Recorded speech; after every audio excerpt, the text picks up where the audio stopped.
வாழ்க வையகம், வாழ்க வளமுடன். என்னோட அனுபவம் எல்லாம் இந்த 30 ஆண்டு காலம் தொழில் வாழ்க்கை தான். அப்பா கூட இருந்ததுனாலையும் நிறையா சாதுக்களை சந்திக்க ஒரு வாய்ப்பு ஏற்பட்டது.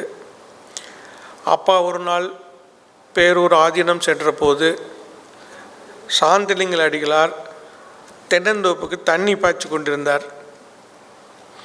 அப்போதுதான் ஒரு சுவாமிஜி இவ்வளவு எளிமையாக இருக்க முடியுமா என்று எங்களுக்கெல்லாம் ஒரே ஆச்சரியம்.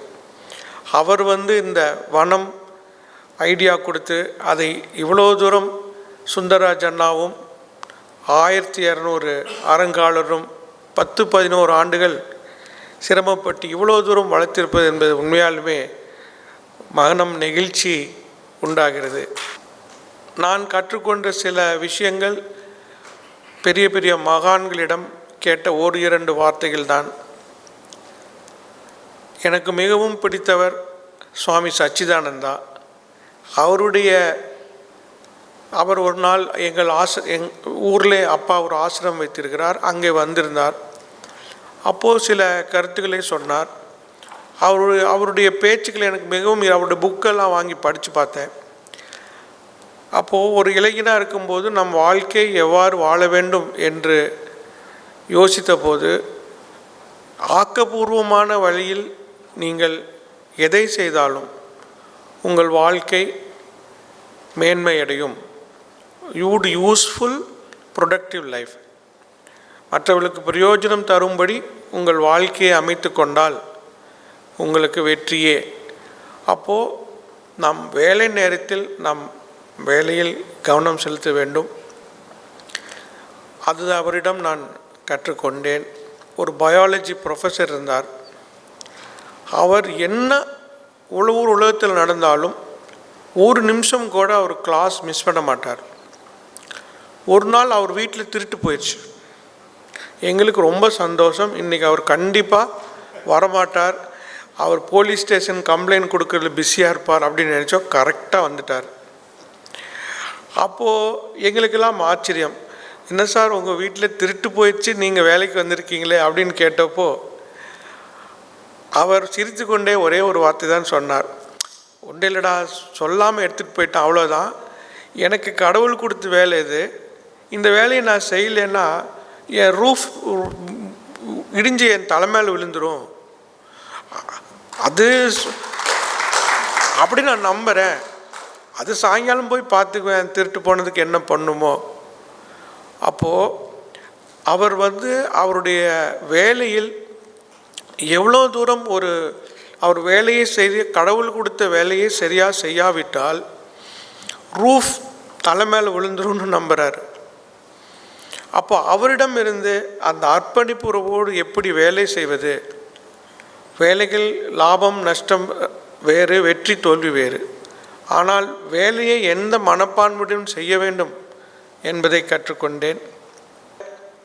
அதிகம் கற்றுக்கொண்டது நமது சுவாமிஜி வேதாத்ரி மகரிஷி அவர்களுடைய கோட்பாடுகள். ஊக்கமுடன் உழை, ஆக்கத்துறையில் அழிவை செலுத்து, உயர்வு நிச்சயம் என்று சொன்னார். உனக்கும் நல்லதாய் ஊருக்கும் நல்லதாய் நினைப்பதும் செய்வதும் நித்திய கடன் என்று சொன்னார். ஆகவே இவ்வாறு சின்ன சின்ன துணுக்குகள் பெரிய மகான்களிடமிருந்து டிவைன் லைஃப் சொசைட்டி, தெய்வீக வாழ்க்கை சங்கமத்தின் தலைவர் சுவாமி சித்தானந்தா அவர்களை நான் சந்திக்க நேரிட்டது. உலகமெங்கும் இருக்கும் சிவானந்தா டிவைன் லைஃப் சொசைட்டி எவ்வளோ பரபரப்பாக இருப்பார் என்றால், நாங்கள் அவரை ட்ரெயினில் ஒரு ஊருக்கு பிரயாணமாக செய்து கொண்டிருந்தார். அம்மா அவருக்கு சாப்பாடு செய்து சுவாமிஜிக்கு பிடித்த சாப்பாடு நாங்கள் போய் பரிமாறணும்.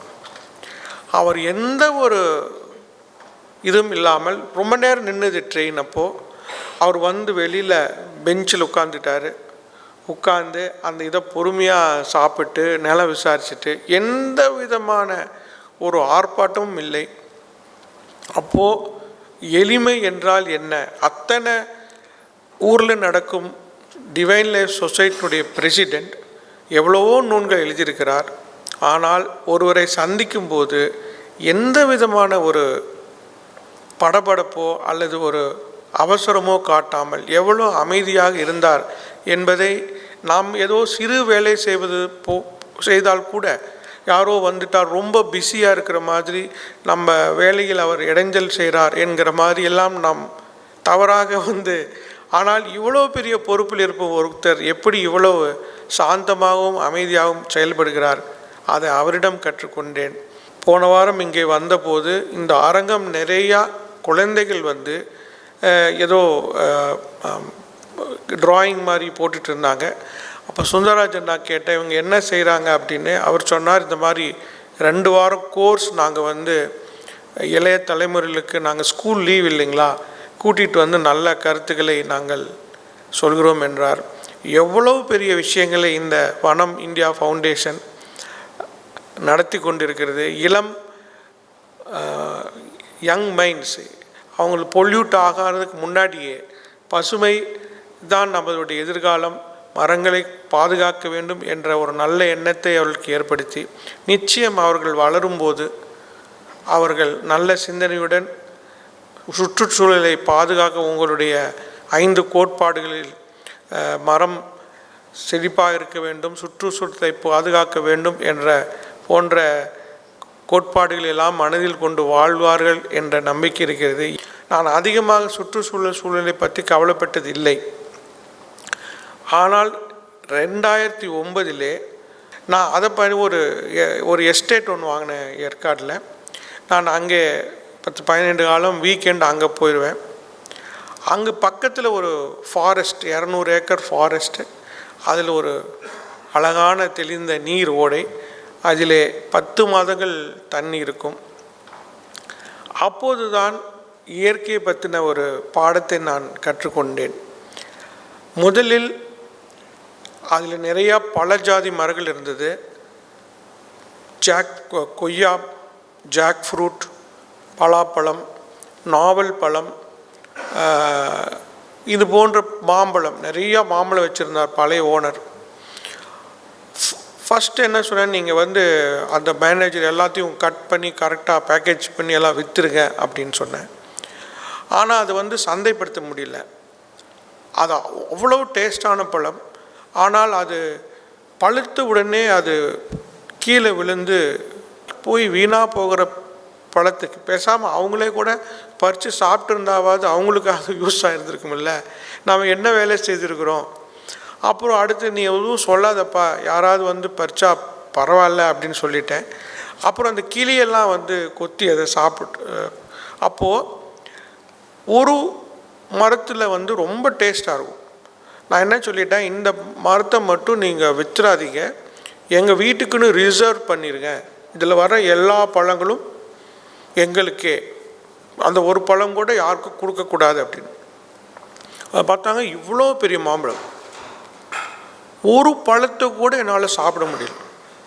ஒரு மரத்தில் காய்க்கும் 100கணக்கான மாம்பழத்தில் ஒரு பழத்தை கூட நான் ரிசர்வ் செய்து ஸ்பெஷலாக எடுத்து கட் பண்ணி சாப்பிடும்போது ஒரு பழத்தை கூட என்னால் முழுமையாக சாப்பிட முடியவில்லை. அப்படி என்றால் இயற்கை எவ்வளவு வளம் படைத்தது. ஒரு மரத்தின் ஒரு பழமே நமக்கு தேவைக்கும் அதிகமாக இருக்கும்போது 100கணக்கான பழங்கள் ஒரு மரத்தில், அதிலே 100கணக்கான மரங்கள் அந்த எஸ்டேட்டில். அப்போது த அபண்டன்ஸ் ஆஃப் நேச்சர், இயற்கையின் கொடைத்தன்மை எவ்வளவு இருக்குது. மனிதனாகிய நாம் இயற்கையின் நாம் என்ன உட்கொள்ள வேண்டும் என்பது ஒரு சின்ன பகுதியே. ஆனால் மனிதனுடைய எனக்கு தான் எல்லாம் வேண்டும், இந்த கிரீட் தான் நம்ம அதை சின்ன நினைக்க தோணுது, இல்லைன்னா நம்மளுக்கு கிடைக்காது. அப்போ தான் எனக்கு இயற்கை கற்றுத்தந்த பாடம், பிரபஞ்சத்தில் இருக்கும் அனைத்தும் எண்ணற்றவை, எல்லையற்றவை. நாம் நுகரும் அதில் ஒரு சின்ன சதவீதமே நிச்சயம் மற்றவர்களுக்கும் அதை பகிர்ந்து கொடுத்தால்தான் நம் வாழ்வு செழிப்பாக அமையும் என்பதை அந்த ஒரு பழத்திலிருந்து தான் நான் கற்றுக்கொண்டேன். அடுத்ததாக நிறைய முதலாளிகள் அவர்கள் எல்லோரும் அவருடைய வாழ்க்கை அப்படியே ஒரு இந்த பயணமாக இருந்ததில்லை. ரொம்ப கஷ்டப்பட்டு தான், எவ்வளவோ கஷ்டத்தை சந்தித்து தான் தொழிலை நடத்தி கொண்டு இருக்கிறார்கள். எங்களுக்கும் நிறையா சோதனை காலம் வந்தது. ஆனால் ஒவ்வொன்றாக கடவுளின் கருணையால் ஒவ்வொன்றாக எங்களால் அதை மீண்டு வர முடிந்தது. அதற்கு ஒரே காரணம் நல்ல எண்ணம் தான்.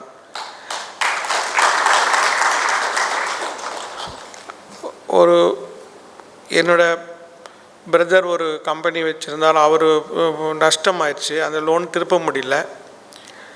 என்ன பண்ணுறது அப்படின்னு யோசிச்சுட்டு இருக்கும்போது ஏதோ ஒன்று பண்ணலாம் அப்படின்னார் அப்பா. இது சொல்கிறது 20 வருஷத்துக்கு முன்னாடிங்க. அப்போது ஒரு சுவாமிஜி வந்து எங்கள் ஆசிரமத்துக்கு வந்திருந்தார். அந்த சுவாமிஜியுடைய பையன் ஈச்சர் கம்பெனியுடைய எம்டி, ஈச்சர் டிராக்டர் இதில் ஃபேன்லாம் இருக்குல்ல, பெரிய முதலாளி. அவரை பார்க்க ஒரு ஃப்ரெண்டு வந்திருந்தார். அவர் கூட ஒரு ஃப்ரெண்டு வந்திருந்தார். அவர் யார் என்றால் நாங்கள் வாங்கின பேங்க்கினுடைய மிகப்பெரிய அதிகாரி. அவருக்கு எங்கள் அக்கௌண்ட்டை பற்றி தெரியவே தெரியாது.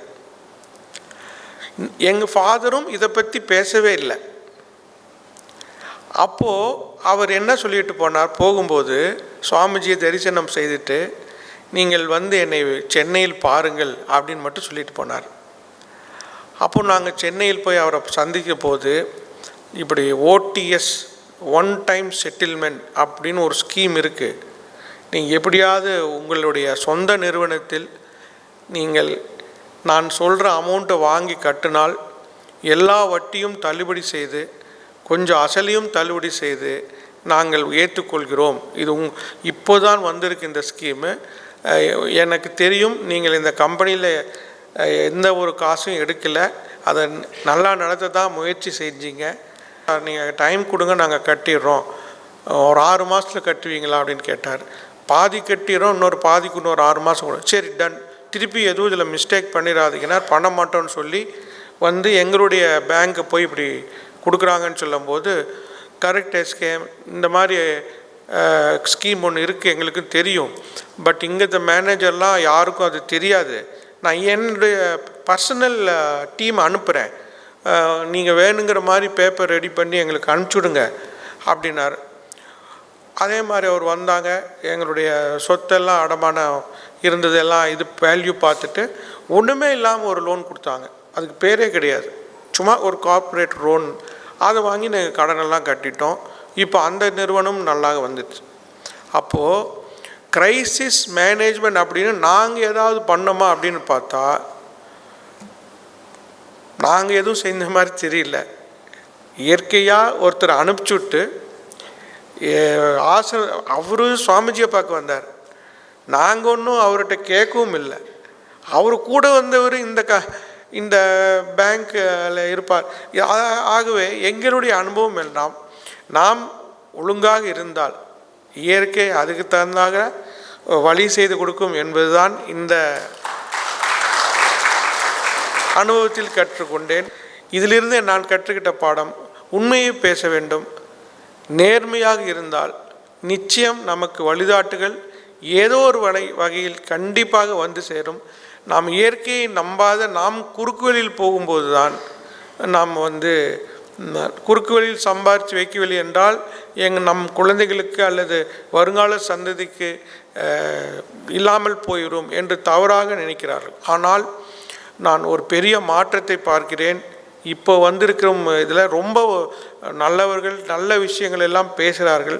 தொடர்ந்து அது செயல்படுத்துவார்கள் என்றால் பொறுத்திருந்து தான் பார்க்க வேண்டும். அட்லீஸ்ட் நல்ல விஷயங்களை பேசுகிறார்கள். அடுத்ததாக எந்த ஒரு சமுதாயம் அடுத்த தலைமுறை பற்றி சிந்திக்குதோ அது முதிர்ச்சி அடைந்த சமுதாயம். ஒரே ஒரு உதாரணம் மட்டும் சொல்லி நான் நிறைவு செய்கிறேன். இப்போ நார்வேக்கு, ஆஸ்லோங்கிற இடத்துக்கு நார்வேக்கு போயிருக்கோம். அந்த மக்களும் ரொம்ப அதாவது படபடப்போ இதோ இல்லாமல் ரொம்ப கேஷுவலாக இருந்தாங்க. அப்போது நான் கேட்டேன் அவர்கிட்ட, இங்கெல்லாம் 3-4 நாள் தான் வேலைங்க, வெள்ளி சனி ஞாயிறு கூட நாங்கள் லீவ் எடுத்துக்குவோம் அப்படின்னு சொன்னார். எப்படி இவங்கனால் இப்படி வாழ முடியுது, நம்ம ஊரில் சனி ஞாயிறு கூட வேலை செய்ய வேண்டியதாக இருக்கே அப்படின்னு கேட்டால், 1970களில் அவங்க ஒரு பெரிய எண்ணெய் கிணறை கண்டுபிடிக்கிறாங்க. அதை அந்த எண்ணெய் கிணறுனுடைய அளவு பல 100 ஆண்டுகளுக்கு அவங்களுக்கு போதுமான வருமானத்தை கொடுக்கக்கூடியது. அப்போ அவங்க மீட் பண்ணி ஒரு முடிவு எடுக்கிறாங்க, இந்த எண்ணெய் கிணறு நமக்கு மட்டும் சொந்தமல்ல, நம்மளுடைய எதிர்கால சந்ததிக்கும் சொந்தமானது. அதனால் இதை நாம் இதை விற்று வர பணத்தை தொடக்கூடாது, வருங்கால சந்ததியினருக்கு விட்டு வைக்க வேண்டும் என்று முடிவெடுக்கிறார்கள். அதுக்கு ஒரு கமிட்டி போட்டு உலகத்தில் எங்கெங்கே நல்ல நிறுவனங்கள் இருக்குதோ அந்தந்த நிறுவனத்தில் எல்லாம் நீங்கள் இந்த பணத்தை கொண்டு முதலீடு செய்யுங்கள். இன்றைக்கி அந்த சாவரின் ஃபண்ட் அப்படிங்கிறாங்க, அது மைக்ரோசாஃப்ட், உலகத்தில் உள்ள பெரிய கம்பெனி எல்லாம் உங்களுக்கு பங்கு இருக்குது. அந்த சாவரின் ஃபண்டுங்க $2 ட்ரில்லியன், நம்மளுடைய ஜிடிபியே $4 ட்ரில்லியன். வெறுமனே ஆஸ்லோ நார்வே குடிமகன்கள் இந்த ஒரு முடிவு, இந்த இயற்கை வளம் அடுத்த சமுதாயத்துக்கும் அடுத்த தலைமுறைக்கும் சேர்ந்தது என்ற ஒரு முடிவு இன்று அவர்களை வல்லரசாக ஆக்கியுள்ளது. இந்த தாட், இந்த எண்ணம் இது கண்டிப்பாக நிச்சயம் அது நம்ம நாட்டிலே நடக்கும். இதுதான் முதிர்ச்சி அடைந்த சமுதாயத்தின் அடையாளம்.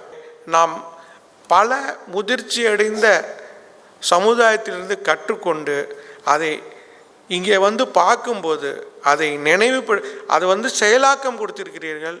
சாந்தலிங்க அடிகளார் எந்த ஒரு எண்ணத்திலே இப்படி ஒரு நல்ல ஒரு ஐடியாவை நம்ம சுந்தரராஜ் அண்ணா கொடுத்து, அதுவும் அவர் சாதாரண ஒரு வார்த்தையாக எடுத்துக்காமல் அதுக்கு செயல் வடிவம் கொடுத்து 1200 பேர்த்த சேர்த்து இவ்வளோ தூரம் பண்ணதுக்கு உண்மையாலுமே என்னுடைய மனமார்ந்த வாழ்த்துக்கள். இது வனம் ஃபவுண்டேஷனுடைய குறிக்கோள் ஒன்று தான், பசுமை, இயற்கை, ஆரோக்கியம் எல்லாமே இன்றைக்கி ரொம்பவும் பொருத்தமானது. உங்களை எல்லாம் இந்த தருணத்திலே சந்தித்து ரொம்ப மகிழ்ச்சி என்று கூறிக்கொண்டு, வாழ்க உங்களுடைய பணி.